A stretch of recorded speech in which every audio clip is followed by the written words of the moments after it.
Hey guys, it's me, your boy the Skinny Fish, and today I'm here to tell you about this hidden gem indie game I've been playing. What have you been playing recently, huh? What's that? Call of Duty? Don't make me laugh. FIFA? The Last of Us? Get out of here, you uncultured swine.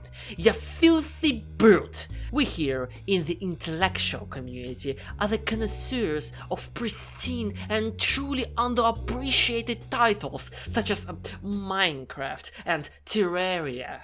And also, one of those hidden gems happened to be this game that no one has heard of, and it's called Hollow Knight. Yep. That's right, and I'm here to tell you about this truly hidden gem I found. Wait, no. What is that? Am I not special? Hollow Knight Platinum. Come on, say it with me. Hollow Knight Platinum. Come on, one more time. Pantheon 5 sucks. Another one.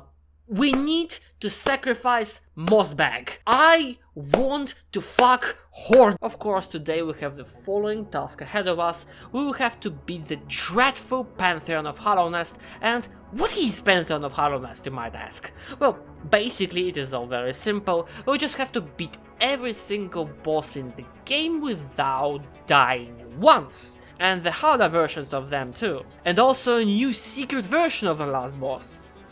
Back to back, without dying. So here I am with Animal Crossing. No! Today we are doing it. I am tired of me running away. We are going to do it. We are going to beat this sexy vampire man, this I have no mouth and I must scream guy, and this piece of shit motherfucking moth. There may come a day where I will give up on this game and break my controller out of pure spite for this game, but it is not this day. Who is with me?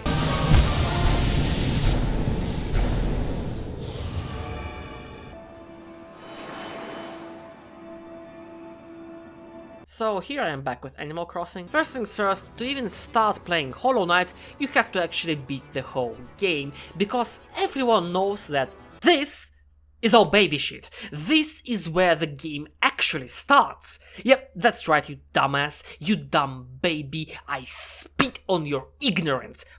So we beat the moth, get the good ending and handle infection, because, you know, I've played Pathologic, and not the baby Pathologic, real grown man Pathologic. So I'm basically now an expert in handling complex infections, just like when back in the day everyone became one when a certain thing happened. And now before we begin, we have to first beat the Colosseum of Fools, which was, you know, fairly easy in comparison to what we're about to do. Then we'll have to fill out our Hunter's Journal, which means grinding, my favorite part of every video game ever. The magnificent Hunter's Journal, I love it and I hate it, but definitely the best part about it is that you can actually learn some facts about the beings you fight, or dive into their backstories, like, for example, a life defined by tragedy and triumph, a death marked by sorrow and regret, a spirit burdened by sins and memories. Better to wander the world than be cursed with glory. Wow, incredibly powerful. I am Gorp. And here was the problem. I double checked with a full list of enemies multiple times and I thought that I had them all, but I was still missing one. So I had to quickly Google a bit to find who exactly was I missing, and I found this screenshot and two of them in fact. So my only guess was Manderbug. And to those of you who don't know, he has a whole and whopping 2% of a spawn rate. Jesus, this is just Ishin again, huh? So I guess I'll see you in a couple of hours.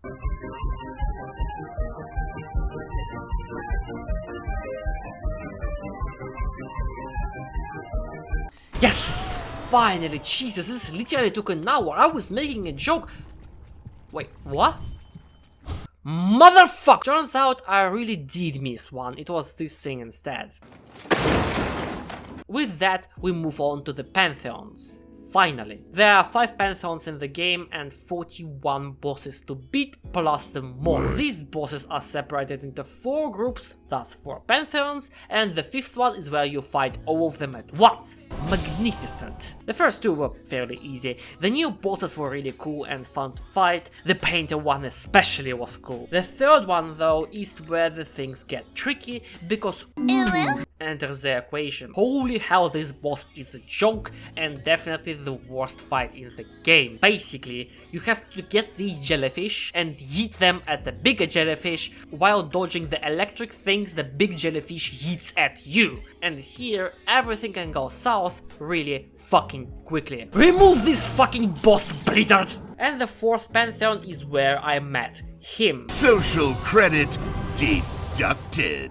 Bane of my fucking existence. Before meeting this fucker, I didn't even expect boss fights in this game to be this tough. This teleporting edgelord really taught me that overconfidence is indeed a slow and insidious killer.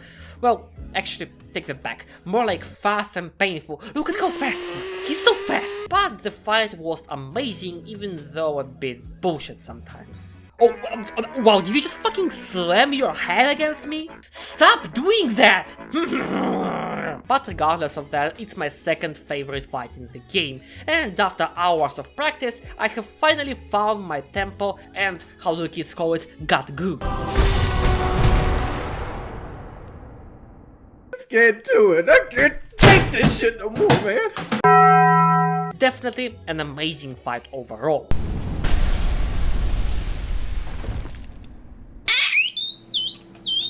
And after beating Pantheon 4, I head straight into doing these challenges on every Pantheon I beat previously. For each I beat, I get extra blue lives, and it was very painful, although in retrospect I'm glad I did them, because it really helped fighting all of the early bosses in Pantheon 5. Up until Soul Tyrant, I could effortlessly fight every single boss in the game with pretty much no problems.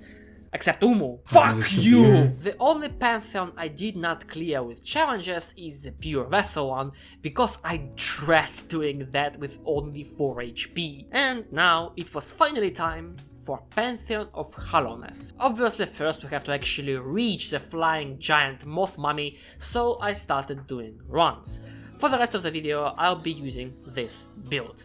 Unbreakable Strength, Steady Body because I'm bad, Quickslash, Nailmaster's Glory because it fits my playstyle, and Mark of Pride. And yes, before you ask, I know that Shaman Stone is broken and way better, but I really need Mark of Pride because I am used to it. If I switch it for something else, I will overestimate my range and constantly fail parries and slashes. I need this charm. And it also makes a lot of fights like Pure Vessel, regular Grimm,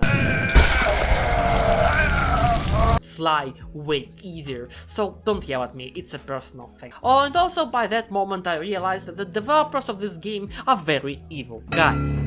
All bosses are in their harder versions with altered arenas, which sometimes makes them a bitch to fight, and you know exactly who I am talking about, isn't that right? So basically out of 41 bosses we need to kill, we pretty much have to only be afraid of these guys.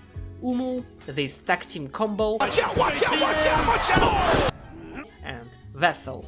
Couldn't be that hard. Wait, what are they doing? Oh, 3 of them at once! Oh, brilliant, lovely, just lovely. Memes aside, this is actually my 3rd favorite boss fight of the game, because once you get the rhythm, holy shit, they're fun. This is the only boss in the whole game I did on Radiant because it was just fun. And after some not so fun deaths to Markov and Zote, I reached the end part of the run and was pretty happy for myself. Now there's just Vessel left, right?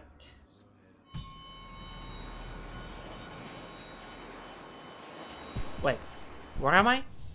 This is not Vessel's arena. Oh my god! I completely forgot about Nightmare King Grimm because I accidentally banished him. Oops. Bad news for him though, as NTG is actually my favorite boss fight of the game.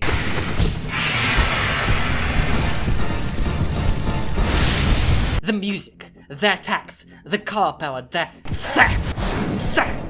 it just all makes for a perfect mixture of hard, fun, and cool. I love it.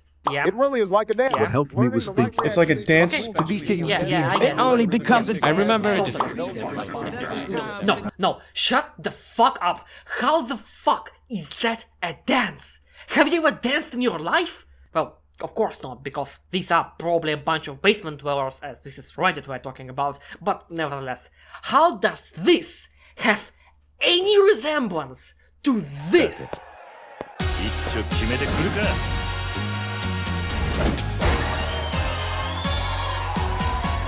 Now you tell me again this fight is like a dance, and I'll make a whole night let's play with Wayward Compass on. Yep, that's right. You have been warned. So after squeezing Nightmare King Grimm in that list, it does seem a little harder. Even though my Grimm is clean AF, it is still a challenging fight. Now, to beat Pure Vessel. Fuck, so unlucky. To beat Pure Vessel. God damn it, just appeared right on my face. What was I supposed to do there? Beat Pure Vessel. God fucking damn it. There, got it. Finally. Now, let's finally beat this fucking bitch. I've been doing these runs for ages now. Let's finally fight this. Now, let me be clear. I really don't like this fight. Out of this whole game, this is the only fight that I couldn't win consistently. Because, well, you can't be consistent at random bullshit. And yeah, I know that it's a common cope like, OMG, this boss is so random, fix it please! But no, a lot of this boss's bullshit has to do exactly with this said randomness. The second and third phase suffer a little bit too much from randomness. Where is she gonna spawn? On the platform you are standing to make this fight a joke, or 10 miles away from you every single time? Is she gonna do the bolt attack that can spawn on top of you, or off screen to make them 10 times harder to dodge? Is she gonna do a small laser precisely when you shade clock through a wide one? No, if you're practicing it, and yes, if you're doing the run, because fuck you. The third phase is the same bullshit. Sometimes you can heal safely because the lasers are random and have no pattern. What are you aiming at? And sometimes you get no scope, you fucking loser. I really dislike the third phase in general, but the random lasers are what getting me all the time. Later, when she starts to aim directly at you, I usually don't get hit. It's the randomness that gets me. And all the attacks are done in such a terrible way to really cheese the damage out of you. Yes, let's do the attack where she throws swords at you, but the trajectory of them has to be a dumb curve that makes absolutely no sense. Yes, and also let's make you not indicate half of your attacks visually and only with audio cues that you can't fucking hear because of the music that is not even good. Yes, and then make you shoot balls that track the player and break on impact with the surface, but not all the time. Oh, and also make them spawn in different places. Oh, and also make them increase the velocity with each second. Now that is cool. Oh, and also make all your attacks launch the player into outer space, because why the fuck not? Each time I beat this boss, I felt like I just got lucky and not actually beat her. And half of the time I was losing, I felt like I just got unlucky. But this all can be considered cope with a get good mentality, and personally I see nothing wrong with that. But this shit is undeniable. The attacks are so hard to see because the color palette is fucked. Like, did you see that laser there? And yeah, when you're looking at the footage, the attacks are quite easy to spot, but when you actually fight this bitch, your peripheral that you use to look at the attacks sometimes doesn't pick up on them, because they're the same color as the background, and you also have to listen to audio cues that are so quiet I had to turn down the music completely and also pay attention to her and your positioning, because this game definitely needed more bosses that fly around and shoot projectiles at you while you fight them on small platforms. Definitely wanted to see more of that. You see, I like bosses that actually fight me, and not that just become a boss helicopter or a moonlight butterfly. Blows up pancakes with mine. My fucking pain.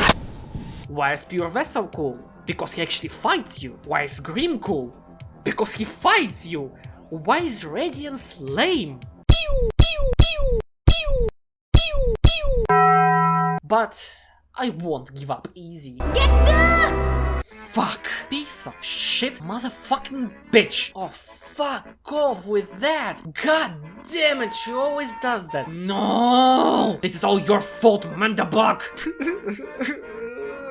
Fuck off! Make this end, please! Team C reboot sucks! Haha, I died again. Funny.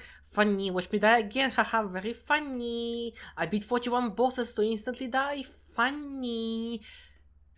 You know what? You fucking lamp-loving bitch! I'll let you in on a little something. The achievement grinding is not like beating the game normally. The man who can't win isn't the loser. The guy who can't tough it out to the end, he's the one who loses. In the achievement hunting, there are no game overs. I'll tell you what, Radiance, to me, an hour or two don't mean shit. Having you, a pure vessel, beat my ass to a pulp, couldn't give a fuck. As long as I am alive, I'll keep getting back for more.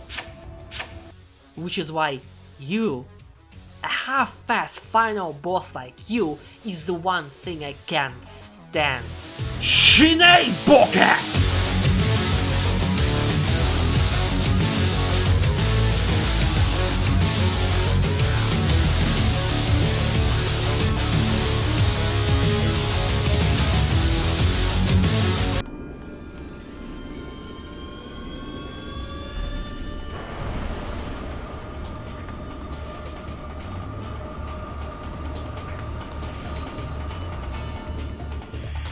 Bring it on, game.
Oh, you can't get back up? Boo fucking who? Now hand me over the juices!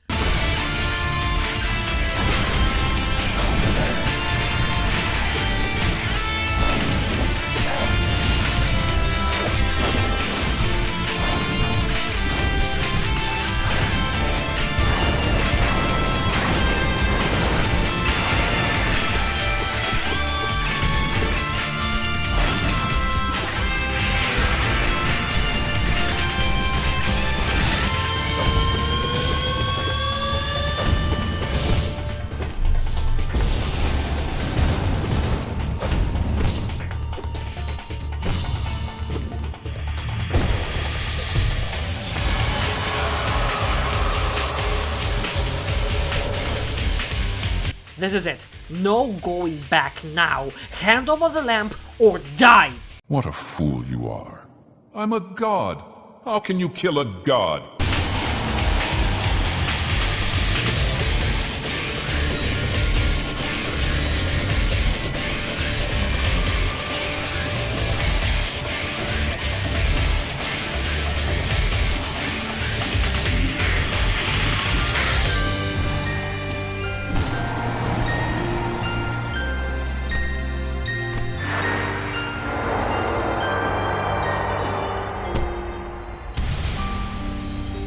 Yes, fucking just rip your in half. Eat your life. I hate you.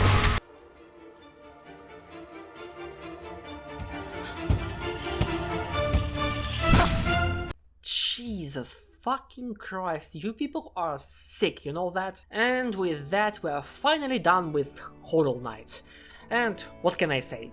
All things considered, it was a fun platinum, with the exception of a certain god, and Markath, and Tumu, and Zote, but still, it was fun. 2D games are not really my cup of tea, so for me, this is even more of an achievement. Now, I just can't wait to play Silksong. It's gonna release any day now. Any day. Any day now.